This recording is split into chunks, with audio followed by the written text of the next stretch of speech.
تم اقرار کرتے ہو کہ اللہ تمہارا اور ہر چیز کا مالک ہے. اس کے کیا معنی؟ اس کے معنی یہ ہیں کہ تمہاری جان تمہاری اپنی نہیں، خدا کی ملک ہے. تمہارے ہاتھ اپنے نہیں، تمہاری آنکھیں اور تمہارے کان اور تمہارے جسم کا کوئی عضو تمہارا اپنا نہیں. یہ زمینیں جن کو تم جوتتے ہو، یہ جانور جن سے تم خدمت لیتے ہو، یہ مال اسباب جن سے تم فائدہ اٹھاتے ہو، ان میں سے بھی کوئی چیز تمہاری نہیں. ہر چیز خدا کی ملک ہے اور خدا کی طرف سے عطیے کے طور پر تمہیں ملی. اس بات کا اقرار کرنے کے بعد تمہیں یہ کہنے کا کیا حق ہے کہ جان میری ہے، جسم میرا ہے، مال میرا ہے اور فلاں چیز میری ہے؟ دوسرے کو مالک کہنا اور پھر اس کی چیز کو اپنی قرار دینا بالکل ایک لغو بات ہے. اگر در حقیقت یہ بات سچے دل سے مانتے ہو کہ ان سب چیزوں کا مالک خدا ہی ہے تو اس سے دو باتیں خود بخود تم پر لازم ہو جاتی ہیں. ایک یہ کہ جب مالک خدا ہے اور اس نے اپنی ملکیت امانت کے طور پر تمہارے حوالے کی ہے تو جس طرح مالک کہتا ہے اسی طرح ان چیزوں سے کام لینا چاہیے.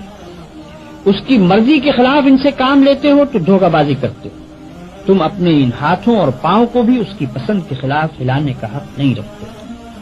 تم ان آنکھوں سے بھی اس کی مرضی کے خلاف دیکھنے کا کام نہیں لے سکتے. تم کو اس پیٹ میں بھی کوئی ایسی چیز ڈالنے کا حق نہیں ہے جو اس کی مرضی کے خلاف ہو.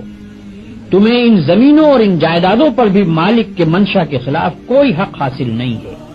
تمہاری بیویاں جن کو تم اپنی کہتے ہو اور تمہاری اولاد جن کو تم اپنی کہتے ہو، یہ بھی صرف اس لیے تمہاری ہیں کہ تمہارے مالک کی دی ہوئی ہے. لہذا تم کو ان سے بھی اپنی خواہش کے مطابق نہیں بلکہ مالک کے حکم کے مطابق ہی برتاؤ کرنا چاہیے.